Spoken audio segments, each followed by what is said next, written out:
Hello everyone, today in this video we're going to be discussing this question Gcd of Subarray.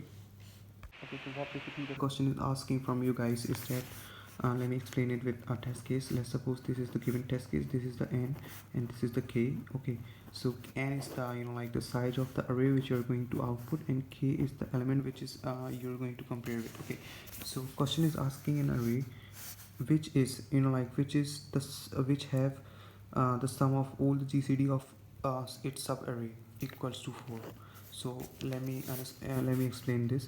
Let's suppose your array is 2. So what are the subarray of this array? It's going to be 1 2 and 1 2. Okay, now if I say that what is going to be the GCD of this one, it is 1. Now what is the GCD of this? It is 2. And now what is the GCD of this? It is 1. Now if you add these three, so in the sum you're gonna get on 4, and this is exactly equals to k. You can see here. So this is the right subarray which you're going to this is the right array which you're going to output. Let's understand the question. Okay, so the question is divided into two test cases. It's not test cases, basically question is divided into two parts.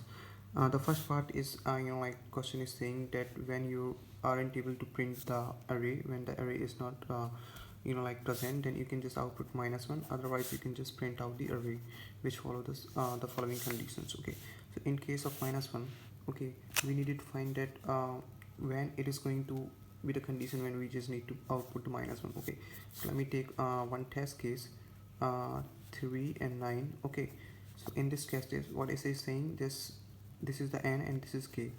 So if I just find the minimum sum of GCD. Okay, sum of minimum sum of GCDs.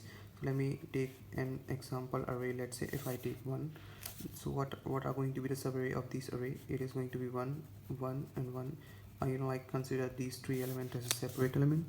Now this is 1 1, this is one more subarray, then 1 1 1, this is one more subarray, then this 1 and 1. Okay, this is again a subarray. So here total number of subarray are 6. Okay, so if you take GCD of this, it is 1, it is 1, it is also 1. Then you take this as a 1, this is a 1, and this is a 1. Okay, so what you can see here, that this is the the minimum sum. This is the minimum sum of GCD is going to be 6. And what question is asking? It is asking 9. So is it possible, guys, that we have already calculated the minimum possible sum of GCD, which is 6. Okay, which is the natural number, sum of natural number, whose formula is n into n plus 1 by 2. Okay, so in this case your the minimum sum of GCD is less than the given k. So in this case you're gonna output -1. Okay, so let me talk about the case when we are actually going to print the subarray. Okay, so let me consider a case which is like 2 and 4, which is also given in question.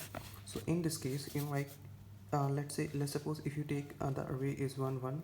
Okay, so what are going to be the subarray of this array? Sorry guys, my phone actually got disconnected. Okay, so what am I saying? That the subarray of this is going to be 1 1. Okay, so these three sub are going to be the subarray which is going to generate from this array. So let's take the GCD of this as 1. Its GCD is 1 and this GCD is 1. So now if you add these three elements, you're gonna get 3, but you have but question is asking what is it is 4.